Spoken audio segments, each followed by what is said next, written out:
इस उत्तम पुरुष को परमात्मा भी इसलिए कहा गया है क्योंकि ये पूर्ण रूप से अविनाशी है, सब आत्माओं का स्वामी है, जिसका शरीर भी कभी नष्ट नहीं होता।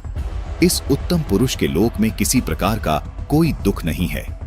ये किसी को दुख नहीं देता, सिर्फ सुख ही सुख देता है। इसलिए इसी परमात्मा को रामचरितमानस में सुख की राशि भी कहा है। जिस गीता ज्ञानदाता काल के लोक में हम रह रहे हैं, इस लोक के मालिक को परमात्मा नहीं कहा जा सकता, क्योंकि इस काल लोक में कोई सुखी नहीं है। इसलिए पूरी गीता जी में गीता ज्ञानदाता ने अपने को कहीं भी परमात्मा नहीं कहा, केवल उस उत्तम पुरुष को ही परमात्मा तथा अविनाशी परमेश्वर कहा है। दर्शकों, गीता जी में अन्य स्थानों पर जहां भी परमात्मा शब्द से संबोधन किया गया है, वो इसी उत्तम पुरुष अर्थात सच्चिदानंद घन ब्रह्म के विषय में बोला गया है।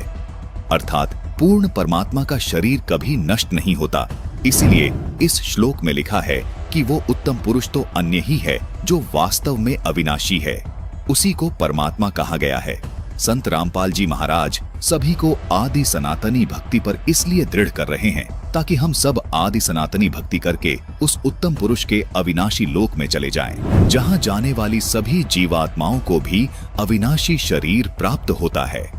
अविनाशी शरीर होने के कारण उस शाश्वत लोक में पुनर्जन्म व मृत्यु नहीं होती, जहां जाने के बाद साधक लौटकर इस काल लोक में कभी वापस नहीं आते।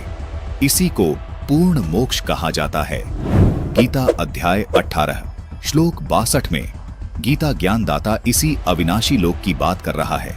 यही वो शाश्वत यानी सदा रहने वाला स्थान सतलोक है। संपूर्ण जानकारी के लिए देखिए सनातनी पूजा के पतन की कहानी संत रामपाल जी महाराज की जुबानी भाग 3। स्पिरिचुअल लीडर संत रामपाल जी महाराज फेसबुक पेज पर।